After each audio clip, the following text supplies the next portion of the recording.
Welcome to Tehachapi. Sit back and relax as Key Budge and Corey Costello talk about things that are happening in and around Tehachapi. Here's Corey and Key.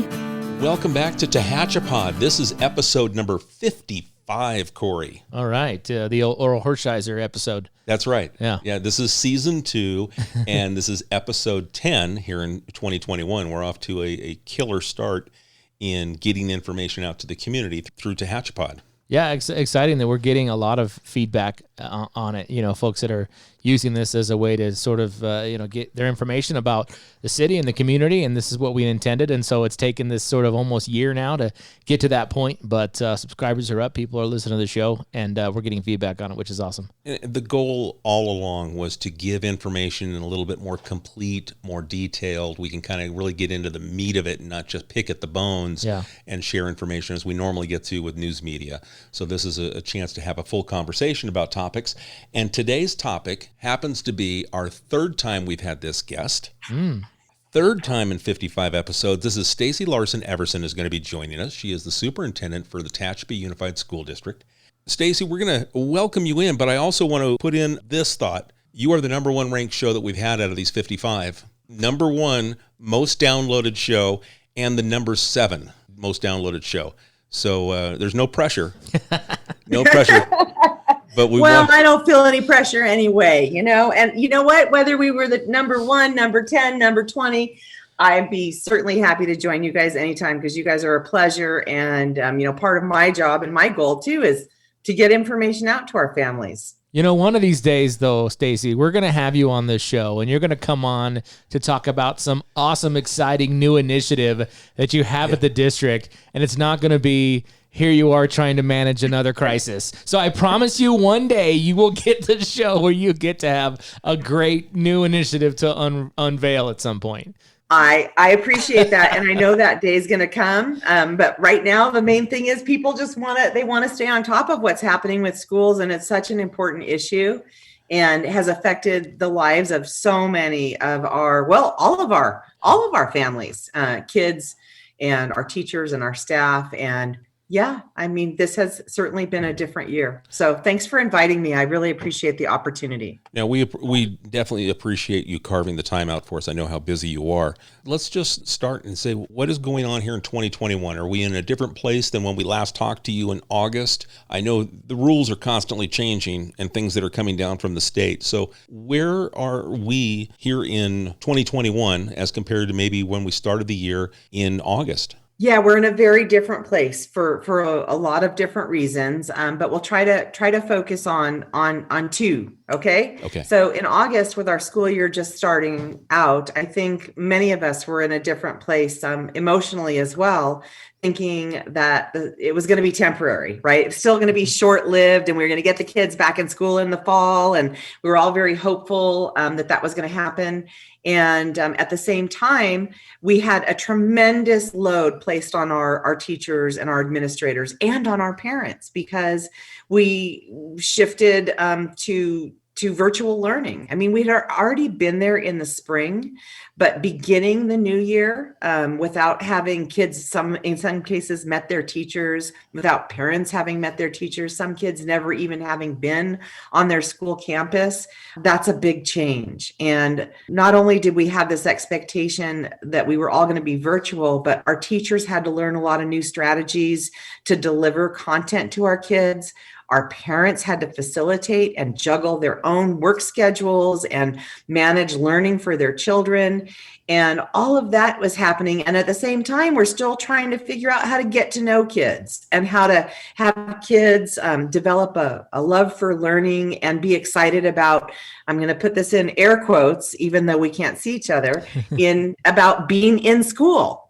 And so that was really, a different mindset, I think, for everyone. That typical, most exciting first day of school, new backpacks, new tennis shoes, kids excited to see each other. All of that was very different. And then you put in those hurdles of everything that was needed to be put into place for kids to start their year. So you look at that, and then you look at where we are now. I think we're all in COVID fatigue, right? We're all in isolation fatigue. So true. most of us are in overwork fatigue as well.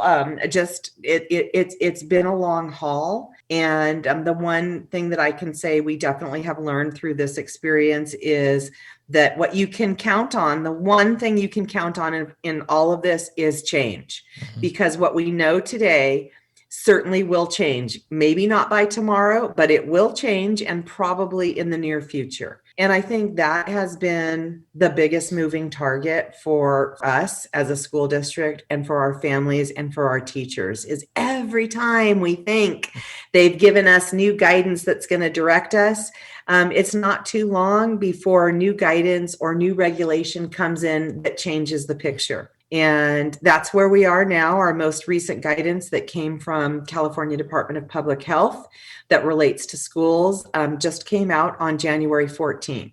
And that was game-changing guidance and redirected us as a district, just like almost all other districts in Kern County, because they changed the rules. And strangely enough, we keep hearing in the last week or so that we're about to get another guidance issued to us that may in fact change the rules again. Yeah, I was going to ask you that because I've been hearing and that you kind of led into the question, but yeah, what the status was, because you have this, like, we have a plan. Okay, hold on. We don't have a plan yet. Wait, we're going to give you a new plan. And now, yeah, I've heard that there's a governor's, teachers union talk about another plan. And so for every time a new plan comes out, what does that mean for the district? Because then you have to sort of recalibrate, correct? And then just sort of figure out how to implement the current guidance. So yeah, when we get new guidance, it is very challenging because the first step when a new guidance emerges is we're looking at the legal aspects, the clarifications, interpretation of the language that's there, and it's oftentimes not as clear as we might want it to be or as we might think that it would be. So it takes a lot of input. We rely on our other local partners and agencies like Kern Public Health, Kern Superintendent of Schools, and working again with our team here, legal experts, etc. So first we have to understand, what does the guidance tell us that we can or can't do, and then based on that general guidance, we have to then apply it here and figure out, what can or can't we do here based on facility limitations or resource limitations or buses or staffing or, lack of parent interest or whatnot. So there's a lot of challenges. And if you look back at where we've been since last March, the amount of guidance and the change that has been placed on school districts has really been significant. Aside from that, this most recent guidance that came on the 14th of January, again, really big game changers. They did, in fact, change the rules on us, and not just us, meaning Tehachapi Unified School District, but all districts in California. And I really want to explain this because, for me, this is an essential point in understanding where we are. The prior guidance that had been issued by the state directed us as school districts to prioritize reopening services or in-person services to students who are the most vulnerable in the current virtual learning circumstances. So the state identified those student groups as students with special needs, homeless, foster, and English learner students. And we were directed that we should be prioritizing those students. And that is, in fact, what we did, because that's although one piece of the prior guidance, there were also lots and lots of other limitations that have to do with wearing masks and distancing and how far kids to be apart on a bus and in a classroom. And you can imagine, right? There's a lot there. But that direction about, prioritizing the students with the greatest impact in this situation was the directive. And then when they gave us the new guidance that came out in January, basically we were told if you followed the direction previously, then you're no longer considered open. Unless you reopened in a way that allowed one full grade level of students to return at a school, then your school was no longer considered open. And again, that's a little different to say, all fourth graders, y'all come on back to school, then let's look at the whole school and identify the students within that school that have the highest need based on either the fact that they're a student with special needs, homeless youth, a foster youth, etc. And so we followed the state's guidance and then, with this new guidance, they ended up considering us alongside 95% of the other districts in our state that we weren't considered open and are not able to open. It sounds like y'all trying to rope the wind. I mean, this is what, honestly, there's no other way to put it, right? It's mind-numbing. Yeah, because, in all of this, Corey, I can tell you 100% from my heart, if you were sitting in front of me, I'd be able to look you in the eye and tell you this directly, that myself, our board, our staff, we want nothing more than to get our kids back in school. We know that there is absolutely nothing that can replace kids being in school and the experience, the learning, the interactions, everything that they have with their peers, as well as with their teachers and the other school staff is truly irreplaceable. And while I'm very, very proud of what our teachers have accomplished with virtual learning and our parents and our students, by the way, we all recognize that for most kids, it's going to be much better for them and their learning as well as their social emotional well-being to be back in school. And so it's a little bit frustrating. No, okay, probably not truthful. It's a lot frustrating on our part that the rules keep changing and that right now, based on the current guidance, we are absolutely prohibited as of this moment. And it could change in 10 minutes or an hour, but as of right now, we are not allowed to open our middle and high schools in Kern County until we get to the red tier on the governor's system. And we are prohibited from opening our elementary schools here in TUSD until our case rates fall below 25 per 100,000. And right now, I don't know if we're in purple or deep purple right now. I haven't looked today, but we're certainly not at the 24 per 100,000 case rate. Yeah. So that's the part that's disheartening and frustrating. And hopefully your next question, you're not going to make me focus on that stuff, and we can start talking about some good stuff. Yeah. I will tell you, though, that in listening to what you were describing, it made me flash to my grandson, who's almost 4 years old. And my wife was watching him the other day, and they were outside in the yard, and then he could hear kids' voices from a couple of yards away. And he was like, kids, grandma, right. Kids. And it was the heartbreaking moment of the social aspect of what education brings, where the kids are learning, but the interaction that they get amongst their peers, it's not there right now. Right. And they're missing that aspect of that growth and the enjoyment of being in a place where if they're having fun with kids and they get to play, and then when it's time to learn, I bet that's a key element in them excelling. Absolutely. Kids learn from each other. They model language for each other. They model all different kinds of things, right? But they learn from each other in the classroom. And that's how, ideas grow when kids are able to participate in a dialogue in an academic setting. But I have to tell you that, again, it's not the same as being in person, but our team is working so hard, and I couldn't be more proud of all of the different opportunities that our teachers and staff and principals are putting into place to allow for kids and to encourage those kinds of interactions between students, and not just in an academic setting. I mean, our teams are putting on, virtual talent shows and remote debates, and they're using technology in really meaningful ways that engage kids so actively in their learning. But it's a technology base, right, as opposed to an in-person base.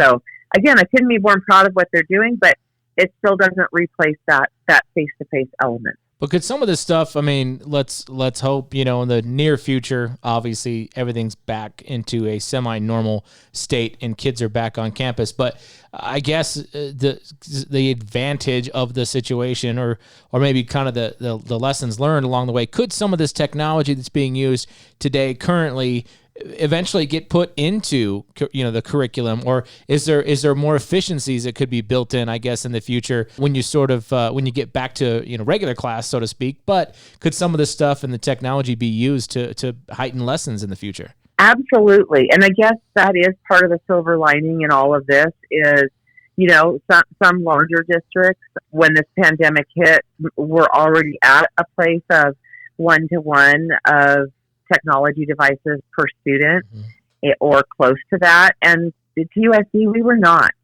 And that is one, I guess, really strong thing that has happened out of all of this, is that we purchased, mass amounts of Chromebooks, and we now have a 1-to-1 for students. We have, backup. So if somebody's Chromebook crashes and they need a replacement, or they lost a cord, we have enough for our staff. We're really well equipped on that side of things. That's the, I guess, bottom rung of the ladder, right? Is you have to have the hardware. And then the next step up is you need to have the software to be able to do all the things that you need to do. And then you go up another rung and you need to have the knowledge. And that's really the toughest part in all of this, is learning how to use the hardware and the software to effectively, teach and meet the needs of our students. But it goes beyond just the teacher, because teachers need to use it, kids need to use it, parents need to use it, our instructional support staff, our administrators. So there has been a lot of learning going on all the way around for everybody, and not just navigating our main platform, which is called Canvas. And that's the main kind of entry point where content is, and class meetups and assignments and whatnot. But you name it, everything from Zoom to platforms like Flipgrid and Gizmos. I mean, I could just go on and on with the number of different technology-based tools, Nearpod, that our teachers have really tapped into to make sure that the interactions that they're having with their students right now can be highly engaging. And, again, I just can't say it enough, all the props and kudos that go out to our teachers for their willingness. It was a big hurdle to learn the Canvas platform, and we have pushed out a tremendous amount of professional development from the start of the year until now. And, we just had a training yesterday, and 75 of our teachers attended a training just yesterday. And so this is something that is ongoing. And I admire their grit and resilience and stamina as we have gone through this school year, because, it just shows the level of commitment to our kids and to keeping the students engaged and learning. Have there been any issues with Wi-Fi accessibility? I know there's got to be some families that probably, it was a struggle, or they've got so many kids that, maybe the bandwidth within the home creates problems. Have you had any feedback on that? Yeah, of course. And as you gentlemen both know, we can identify a lot of places within our community where it's tough to talk on your cell phone. There are certain corners here in my office that I have to tilt my head and lean in, or I won't hear you. And a lot of people have those pockets in their households. And then we just absolutely have areas in our communities, out in Heart Flat, out in Sand Canyon, parts of Stallion, parts of Bear Valley Springs, that are very difficult to support technology. So early on, we started a lot of strategies, and of course it's not going to be a one size fits all. And I'll give you an example. So we purchased a number of MiFi devices, mobile internet devices, and we have the carriers AT&T. And we have distributed some of those out to our students. And in some instances, that resolves the issue. But for others, it does not.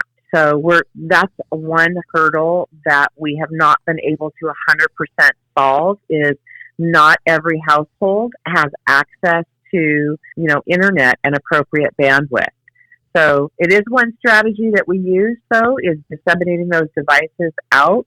We also made sure that we installed Wi-Fi with exterior access at all of our school sites in the district office.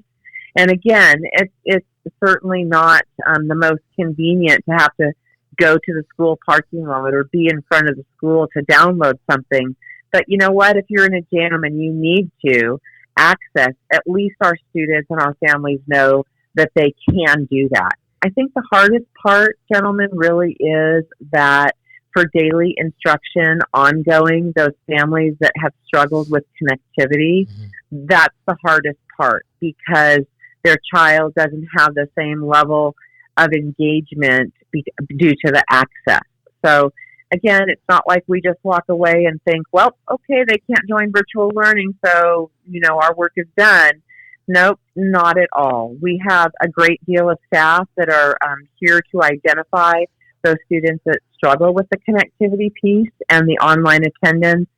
We've been delivering work packets, instructional materials, as well as just the materials needed to do schoolwork out to a lot of our families in the community that have faced this barrier. And, we just keep it going. So our goal is to have the students continue their educational process and learning. So that's taken a lot of different steps and creativity, and again, a lot of dedication on the part of our staff. And it's been amazing to see what they've done. I've been really impressed, and obviously the kids, you automatically think directly to, your seniors in high school, right? They're missing out on that senior year experience. But I've seen so many and all over different grades, just whether they're related to me or just kids that I know from friends and that kind of stuff, how obviously they're still hurting. They're missing out on things, but so many of them have shown this resiliency to where it's becoming, they don't necessarily like it, but they are accepting this as their reality, and they're trying to make the best of it. And I've been very impressed because, kids, certain generations were getting a bad rap, and maybe this was the thing to sort of toughen them a little bit, because I'm so impressed with the way they've been able to sort of roll with the punches. It's not perfect. They know it. They know they're missing out on something and I feel terrible for them, but man, I'm pretty impressed by the smile they put on their face and the fact that they continue to kind of walk down that path and learn and accept this reality that was put on them. I couldn't agree with you more. It's very inspirational to see how our kids have come together and their creativity. And by the way, their knowledge and the facility and fluency with which they use technology is incredible. But they've even been pushed and stretched. And the videos that have been created, the class projects, their delivery of it, integrating music and speech with visuals. And again, I can't say enough about our teachers and how they have, capitalized on the current situation to enhance learning for our students by, not just, talking over Zoom and delivering a lesson, but truly making it engaging with the use of other parts of technology and media. And, our teachers have been passing out art supplies and doing regular distributions of materials. And it is very inspiring to see the creativity that our students have displayed and how proud they are of their work product. What are some of the positive things that you can pull? Have you gotten any feedback that you've heard from teachers, or, maybe it's parents, or, have you received any kind of communication back about, hey, this was something wouldn't have happened if the school year was regular? Yeah, I think that's a good question. And I think it really does center on the technology and how, again, when I was in the fourth grade, I remember very well my multiplication mountain. All of us in the class, we had our little mountain climber, and, you had to sit down and take your multiplication tables. I can't remember. You probably had 60 seconds to pass each one. And as you passed each level, the 2s, the 3s, the 4s, your little climber got to climb up the mountain, right? And that was all very exciting. And for me, I still remember it because I'm talking to you about it.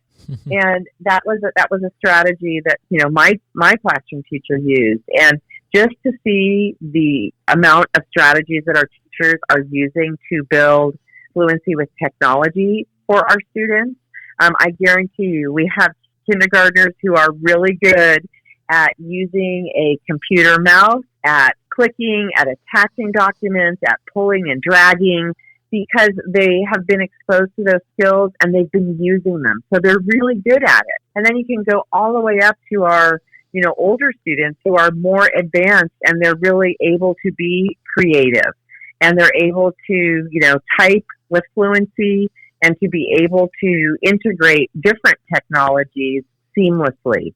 And I think that's something that's going to serve them, lifelong and into their careers and in their home life, because technology is such a part of all of our lives at this point. So I do hear our teachers talking about that, and how impressed they are with how quickly the students have acclimated to the virtual learning environment on the technology piece, and how the kids teach each other how to do things in the technology environment. And that's one thing I've heard a lot about. And then I've also just heard over and over again from parents how hard they see the teachers working, how grateful they are for the extra energy and effort that our teachers have put in, and just how impressed they are with what has been able to be accomplished even in this virtual setting. I want to ask you one more question, if you don't mind, Stacy. Sure. And it's about the dual enrollment program that Saracoso has. You have a few students that go through that program, and I know that it's it's all virtual learning right now. Just kind of curious about your thoughts. I know it's not for all students, but there are some students that are taking advantage of this dual enrollment program.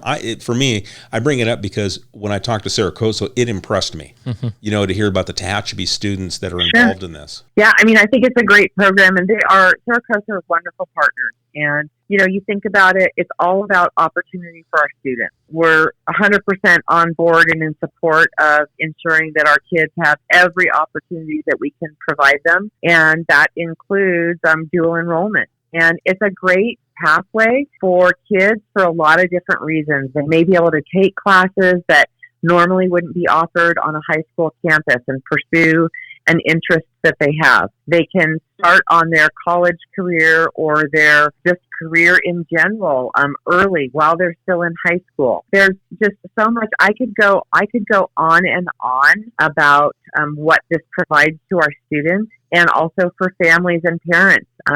To get college credits and to earn those while you're still in high school can be a real, financial relief to families as their children are taking on additional financial burdens to ensure a lifetime successful career. So I can't say enough about Saracoso and the appreciation that we have for our partnership with them, and how we are continuing to look for ways to partner with them in the future so that our students can continue to benefit, not just with the programs that we have, but for additional programs that we might be able to bring in the future. Yeah, I think it's exciting. They speak so highly of TUSD and the partnership. So I just thought I'd bring that up because that conversation comes up each time I get a chance to chat with the folks at Saracoso. Sure. Appreciate that. Stacy, is there anything else that we haven't talked about or brought up that you'd like to get that information out to the parents or the guy like me whose kids are grown up? but even though my son is grown up, he started his own family, I want to know what's going on so I can be a better citizen and participate and have understanding. Is there anything else that maybe we didn't touch on? Yeah, there's probably two little things. First is I want to share with you guys and with the community that we are really focused right now on preparing for next school year, not just maintaining what we're doing right now and navigating the situation with the guidance and et cetera, because we know we are going to be bringing our students back onto campus. And when we do, we expect that we're going to need to support our students in some different ways because they haven't been together. A lot of our kids have been isolated. A lot of our kids have experienced some level of anxiety or just been disenfranchised from their peers. There's going to be new challenges. And that's really part of what we are focusing on right now is preparedness,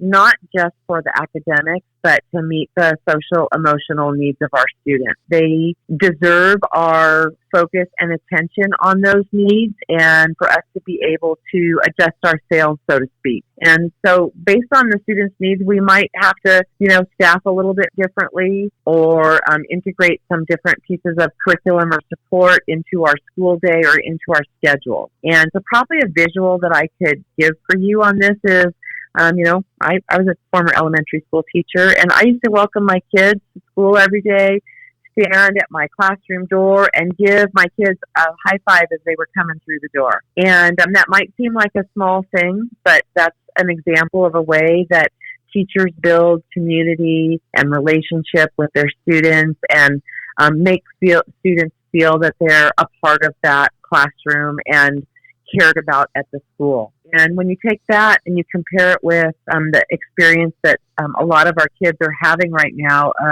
they don't get that high five, a physical high five.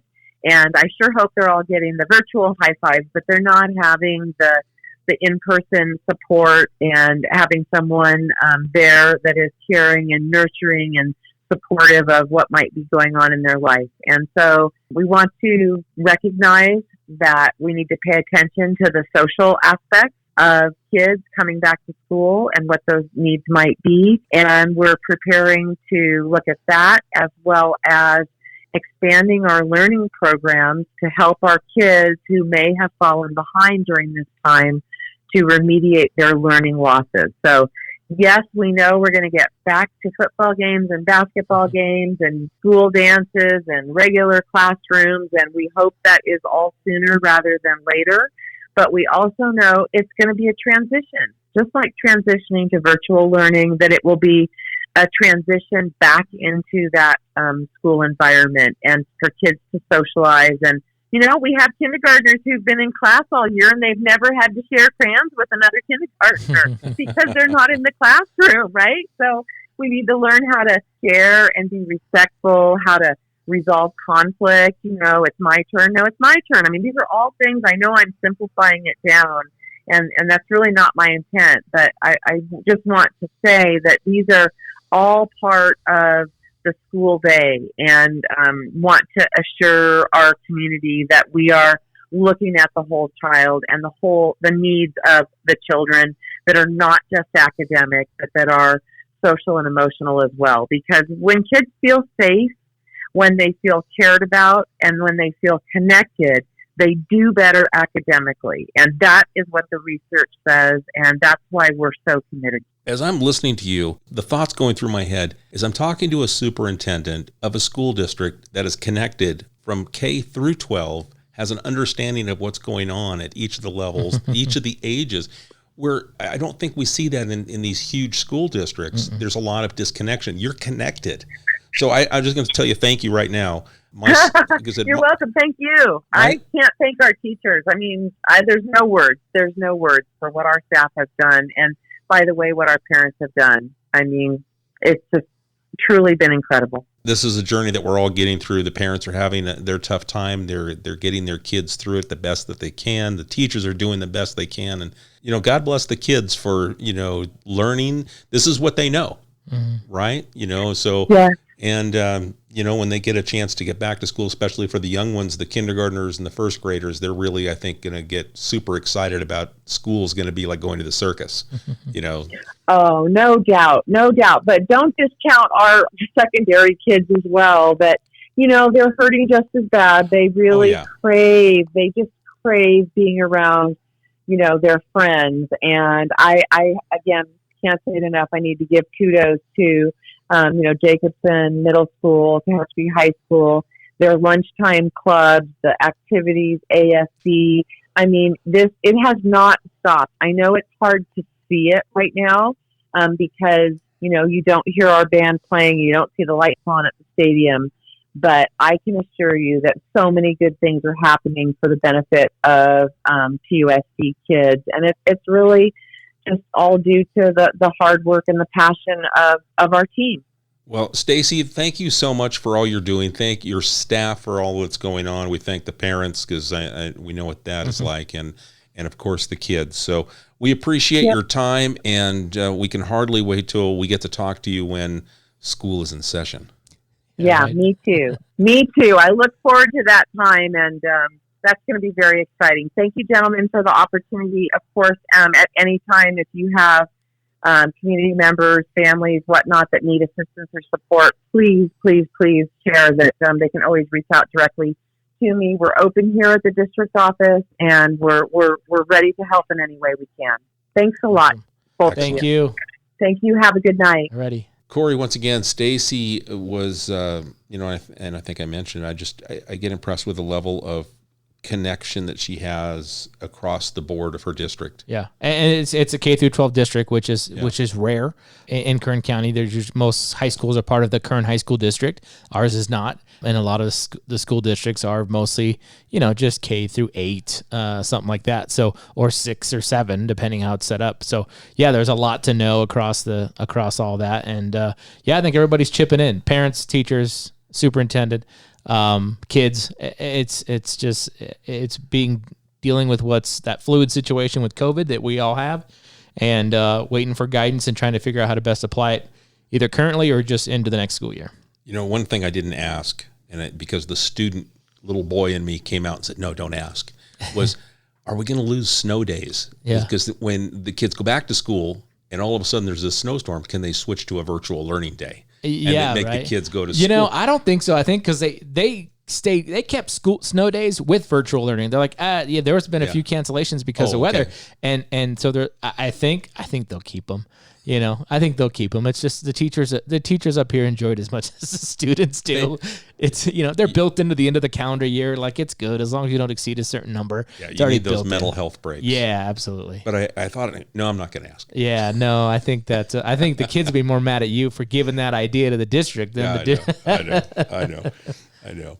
Well, folks, we want to thank you again for joining us. And if you ever have a question, a thought, something that you'd like us to talk about or dive into and get a guest to talk about it, please send us an email at media@tehachapicityhall.com.